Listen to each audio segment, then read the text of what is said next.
সিলেটে গিয়ে হাসপাতালে ভর্তি নাহিদ ইসলাম। গত 25 বছর জয় বাংলা বলিনি, এখন থেকে বলবো কাদের সিদ্দিকী। শেখ হাসিনার প্রত্যর্পণ ইস্যুতে মোদির প্রতিক্রিয়া নেতিবাচক ছিল না। প্রেস সচিব খুলছে সরকারি অফিস।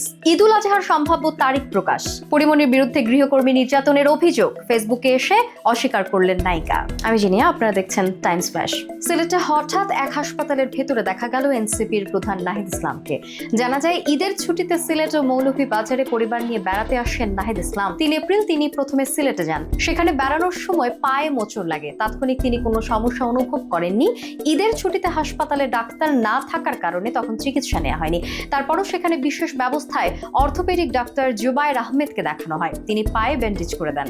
গত 26 মার্চ জাতীয় স্মৃতিসৌধে জয় বাংলা স্লোগান দেওয়ার কারণে কয়েকজনকে গ্রেফতারের ঘটনায় নিন্দা জানিয়ে কৃষক শ্রমিক জনতা লীগের সভাপতি বঙ্গবীর কাদের সিদ্দিকী বলেছেন, স্বাধীন বাংলাদেশে জয় বাংলা স্লোগান কোনো দলের নয়, ব্যক্তির নয়, গোষ্ঠীর নয়। এটা মুক্তিযুদ্ধের স্লোগান, স্বাধীনতার স্লোগান। আমি গত 25 বছর একবারের জন্য জয় বাংলা বলিনি। শপথ করে বলছি, আমি এখন থেকে জয় বাংলা বলবো। গত শুক্রবার রাতে কালিহাতী উপজেলার আউলিয়াবাদ গ্রামে তার বাবা মায়ের কবর জিয়ারত করতে গিয়ে নেতাকর্মীদের উদ্দেশ্যে তিনি সব কথা বলেন। প্রধান উপদেষ্টা অধ্যাপক ডক্টর মোহাম্মদ ইউনূস এবং ভারতের প্রধানমন্ত্রী নরেন্দ্র মোদীর মধ্যে দ্বিপাক্ষিক বৈঠক অনুষ্ঠিত হয়েছে।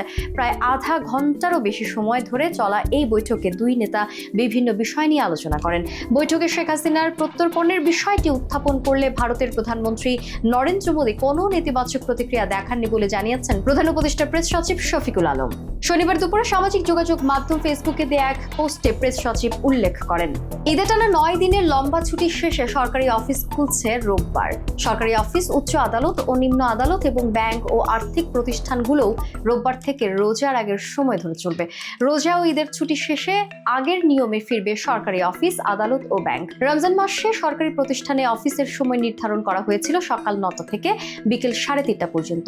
রোববার থেকে আগের মতোই অফিস চলবে সকাল 9টা থেকে বিকেল 5টা পর্যন্ত। বর্তমানে দেশে সরকারি কর্মকর্তা কর্মচারী আছেন প্রায় 15 লাখ, আর দেশের সরকারি বেসরকারি ব্যাংকে কর্মকর্তা কর্মচারী 2 লাখের বেশি। ঈদুল আজহার সম্ভাব্য তারিখ জানিয়েছে আরব আমিরাতের আমিরাত অ্যাস্ট্রোনমি সোসাইটি। প্রতিষ্ঠানটির তথ্য মতে ইসলামী ক্যালেন্ডার অনুযায়ী চলতি বছরের 6 জুন ঈদুল আজহা পড়বে বলে আশা করা হচ্ছে। প্রতিষ্ঠানটি বলছে, হিজরি বর্ষপঞ্জিকার শেষ মাস জিলহজের চাঁদ আগামী 27 মে সন্ধ্যায় দেখা যাবে বলে আশা করা হচ্ছে।